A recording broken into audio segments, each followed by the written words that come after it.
නීතිය කියන අතුරුදහන් වෙලා ආගමනමින් පිස්සු ඉන්න කට්ටියක් මුළු ප්‍රදේශයම පාලනයට අරගෙන ඉන්නවා. ඒ ලෝකෙට ඇතුල් වෙන්නේ ඔයා හැම පියරකම අනුතරයි. ළමයිනේ සාමාන්‍ය ඕපන් වෙල් ගේම් එකක් නෙවෙයි. මේක තමයි පාග්‍රි 5 කියන ගේම් එක.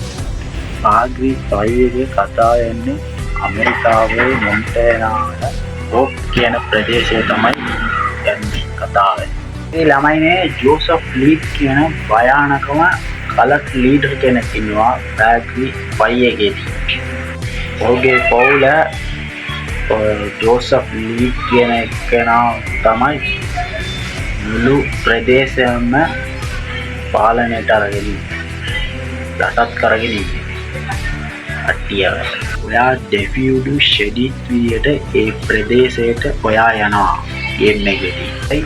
ඔයාගේ එක වැරදි හින්දා ඒ නපුරු පාලනයේදී ඔයා හිර වෙනවා.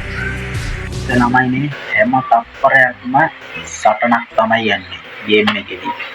ෆ්‍රී ෆයර් එකේදී හොඳම ශක්තිය තමයි නිදහස වෙන්නේ ගේම් එකේදී. ඕගොල්ලන්ට ළමයිනේ කැමති විදියට මැෂින් කරන්න පුළුවන් ගේම් එකේදී. පාග්‍රි 5 එකේදී. ඉතින් අපිට පදින්න පුළුවන් කාර්, ප්ලේන්, චොපර්, බෝට් ඔක්කොම පදින්න පුළුවන් ගේම් එකේදී. පාග්‍රි 5 එකේදී. එන්නේ පාග්‍රි 5 එකේදී අපිට පාග්‍රි 1 එකේ නෙවෙයි වගේ ඕන වාහනයක් අපිට පදින්න පුළුවන් ගේම් එකේදී. වගේම අපිට ෆිෂින් කරන්න, හන්ටින් කරන්න ඔක්කොම දීලා තියෙනවා පාග්‍රි 5 එකේදී ගේම් එකේදී. වගේම අවුට්පෝස්ට් නිදහස් කරන්න පුළුවන් අපිට පාග්‍රි 5 එකේදී. ඒ වගේම අපිට යාළුවොත් තියනවා නම් යාළුවොත් එක්ක සටනට යන්න පුළුවන්. ඒ වගේම එනිමීලත් එක්ක සටනට යන්න පුළුවන් අපිට. බූම් කියන බල්ලක් ඉන්නවා පාග්‍රි 5 එකේදී. වගේ බලගා කම්පැනි එක මේකට වෙනම රසයක් දීලා තියෙනවා ගේම් එකේදී. ග්‍රැෆික්ස් ගැන කිව්වොත් ඉතින් ළමයිනේ පාග්‍රි 5 එක අදටත් ග්‍රැෆික්ස් එක නම් හොඳයි, සුපිරියට හදලා තියෙනවා ග්‍රැෆික්ස් එක. ඉතින් මේකෙදි බලා ගන්න පුළුවන් Oryx, Riventon, Mountain ඔක්කොම බලා ගන්න පුළුවන් ගේම් එකේදී. ඒ වගේ රසට හදලා තියෙන ගේම් එක. ඒ වගේම සන්සෙට් උත් තියෙන ගේම් එකේදී.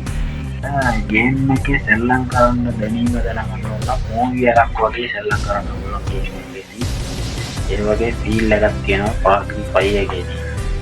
ඒ වගේම ගන් ප්ලේ එක ඉතාම ස්මූත්. වගේම එක්ස්ප්ලෝෂන්, සවුන්ඩ් ඉෆෙක්ට්, බෑක්ග්‍රවුන්ඩ් මියුසික් එකතු වෙනකොට අපිට සටන ටින්න හැංගීම පරිමට අපිට දැනෙනවා. ඒ ගේම් එකේදී පාග්‍රි 5 එකේදී. ඒ වගේම විලන්ස්ලාගේ ඩයලොග් සහ මයින්ඩ් ගේම්. ඒ වගේම කතාවට තවත් ගැඹුරක් ලැබෙනවා ගේම් එකේදී.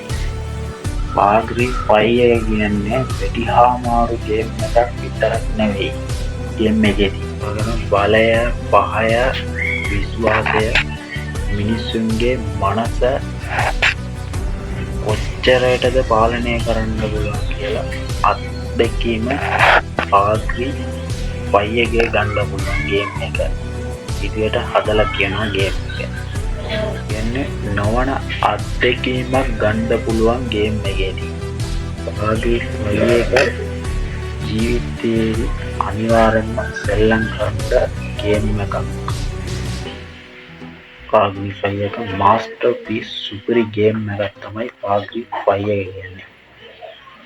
ඕපන් ඕගොල්ලන්ට ළමයිනේ ඕපන් වර්ල්ඩ් ගේම් එකක් නම් රෙකමන්ඩ් කරන්න කියන්න පුළුවන් පාග්‍රි 5 එක කියලා.